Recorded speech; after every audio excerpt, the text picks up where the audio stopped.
Ma quanto è difficile lasciare andare una persona, soprattutto quando si tratta di una persona che magari conosci da tanto tempo e con la quale hai condiviso dei bei momenti. Arriva però con molte persone il momento in cui c'è bisogno di dire basta, di chiudere il rapporto perché si è capito che magari non è la cosa migliore per entrambi, o che non si è più affini, o che non ci sono più punti in comune, e quindi arriva quel momento di chiudere. Ma quanto è difficile fare questa scelta e soprattutto superare l'allontanamento. In questo video quindi voglio parlare di come poter affrontare al meglio l'allontanamento da una persona e quindi come allontanarsi dalle persone. La prima cosa da fare è quella di riconoscere i motivi per cui sta avvenendo questa cosa. Quando succedono queste cose, come appunto l'allontanamento da un'altra persona, c'è sempre un motivo forte e valido, e quindi è quello che bisogna ricordare nei momenti di difficoltà, nel momento in cui si vuole un contatto nuovamente dall'altra persona, in cui si vuole andare a cercare nei posti che sappiamo che frequenta. È il motivo che deve darci la forza di quindi dire ok, aspetta un attimo,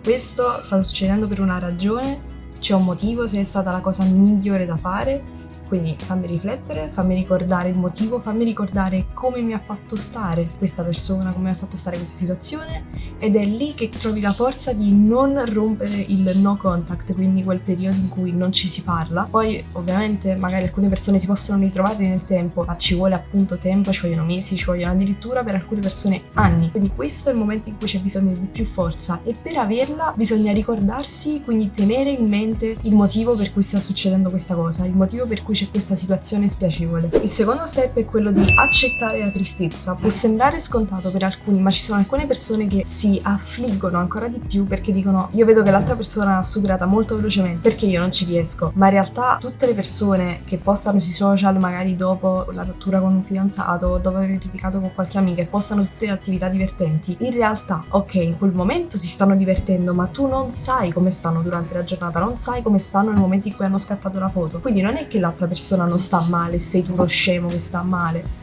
No, semplicemente l'altra persona ha postato quella cosa, non lo fa vedere, nemmeno tu metti le foto su Instagram mentre piangi. L'importante è accettare la tristezza, accettare i sentimenti negativi e accettare che non è facile lasciare andare qualcun altro. Soprattutto appunto, come ho detto nell'intro, una persona con la quale abbiamo diversi ricordi, che abbiamo frequentato per tanto tempo, ed è per questo che non bisogna affliggersi se si prova tristezza. Bisogna solamente accettarlo, accettare che è un momento di passaggio, e appunto nel momento in cui si prova tristezza, ricordate che questa è solamente una situazione temporanea che porterà poi appunto al benessere, perché se si stava male con quella persona è ovvio che all'inizio mancherà, pure se ci si stava male mancherà, ma nel momento in cui questa situazione iniziale passerà è là che ci si renderà conto delle vere motivazioni che bisogna appunto ricordare di nuovo, e poi ci si renderà conto che dopo arriva sempre un momento in cui si sta meglio. Dopo un momento di dolore si sta sempre meglio, ma non si può appunto stare meglio senza il momento di dolore. Una delle cose che si ha più la tendenza a fare nel momento in cui si chiude con una persona è quella di rimuginare, di chiedersi come sarebbe potuto andare, cosa si sarebbe potuto fare meglio, cosa si sarebbe potuto evitare di fare. Ma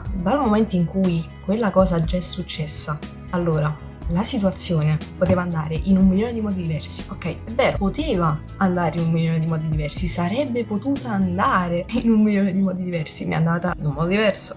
No, è andata così, e quindi così doveva andare, punto. Tutta la vita poteva avere diverse vie e diversi svincoli, ma visto che tu sei qua ed è successa questa cosa, ormai basta, è andata così. Nel momento in cui succede qualcosa non si può più recuperare qualcosa del genere. Non è una cosa che tu puoi andare indietro e dire vabbè no, magari avrei potuto fare questo, scusami. Ok, nel momento in cui è una cosa leggera, ma non nel momento in cui si arriva addirittura a chiudere con l'altra persona. Rimuginare quindi è inutile, non serve a niente, sarebbe potuto andare in un altro modo. Ok, è andata nell'altro modo? No, e allora basta, non c'è più niente a cui pensare, si può solo pensare alla reazione che tu hai. Non si può cambiare quello che è successo, si può cambiare però il modo in cui tu stai reagendo a questa situazione. Cosa stai facendo per magari sentirti un po' meglio, cosa stai facendo per appunto accettare quello che è successo, accettare che non avrai più a che fare con l'altra persona. Bisogna quindi capire che la reazione è quello che puoi controllare, non l'azione, non quello che è successo. Puoi controllare il modo in cui tu reagisci e in base a quello cambiare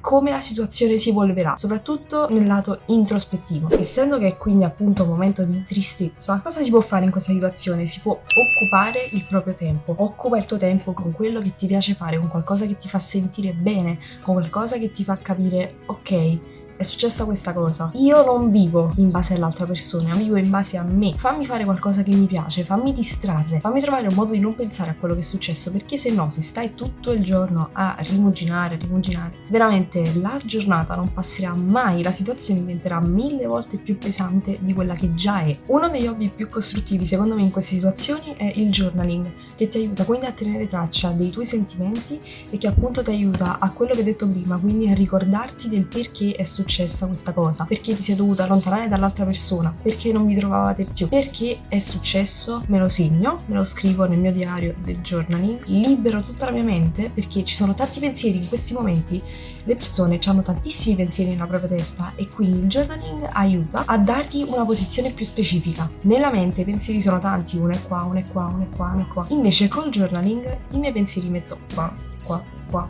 tutti in fila, tutti ordinati e mi crea uno spazio mentale che non solo mi aiuterà a superare la situazione, ma mi aiuterà successivamente a superare più facilmente tutte le situazioni simili che mi si ripresenteranno, tutte le situazioni in cui dovrò abbandonare un'altra persona o in cui sarò io a dover lasciare andare l'altro, quindi addirittura fare il passo più lungo, il passo più difficile, cioè quello appunto di lasciare andare l'altra persona, che anche là è una cosa molto molto complicata. L'ultimo punto è quello di ricordarsi che esistono altre persone nel mondo. Sembra strano, ma è così. Esistono altre persone, non esiste l'unica persona che ti ha abbandonato o che ti ha abbandonato, non esiste solo quella. Il mondo è fatto di miliardi di persone. Quante persone ci saranno migliori di quell'altra persona? Non vuol dire in questo caso screditare la persona con la quale adesso non si parla più, la persona che bisogna lasciare andare, ma vuol dire comprendere che ci saranno altre persone. Comunque uno nella propria vita non sa mai chi andrà a incontrare e cosa gli succederà, quindi sicuramente come si troveranno persone che non ci piacciono, si troveranno anche persone che ci piacciono, persone che sono affini a noi, persone magari tra virgolette migliori della persona che noi abbiamo lasciato andare. Quindi il mondo è pieno di persone che hanno i nostri stessi interessi, che vivono nelle nostre stesse zone, che magari vivono anche in altre zone o che hanno altri interessi, ma che comunque in qualche modo sono compatibili a noi. Basta solamente andarli a cercare,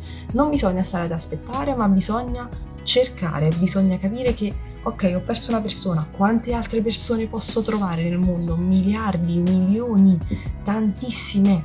Quindi senza disperarsi della perdita di una persona, vai subito a cercare qualcun altro, ma non per il rimpiazzo, attenzione, ma perché non bisogna dimenticarsi che non si è soli. Non è che ora che hai perso magari questa persona con la quale non parli più, un amico caro o fidanzato, la fidanzata, è una persona importante, ma non vuol dire che se l'hai persa non ci sarà mai nessun altro che ti potrà far stare in quel determinato modo. Ovviamente, ripeto, non parlo di rimpiazzo, ma parlo di capire che esistono miliardi di persone che possono aiutarci, che possono affiancarci nella nostra vita, ne esistono miliardi, quindi non bisogna disperarsi solamente per la perdita di una persona, dato che ne esistono miliardi. E poi nel momento in cui si perde qualcun altro non si è mai da soli, ma nella vita non si sarà mai soli, perché ognuno ha se stesso, che è la persona più importante, che è la persona che non si potrà mai perdere. Quindi la prima cosa è imparare a stare con se stessi, quella è la base per vivere bene e serenamente. Siamo arrivati quindi alla fine di questo video, spero che possa aver aiutato qualcuno che magari appunto in una situazione in cui si trova a dover lasciare andare un'altra persona. Non ti preoccupare, passa sicuramente, chi ci mette di più, chi ci mette di meno, ma comunque la situazione passerà, troverai altre persone, non ti preoccupare, l'importante è sempre non perdere se stessi. Detto questo, iscrivetevi al canale, seguitemi sui miei social, su Instagram e su TikTok, ci vediamo al prossimo video.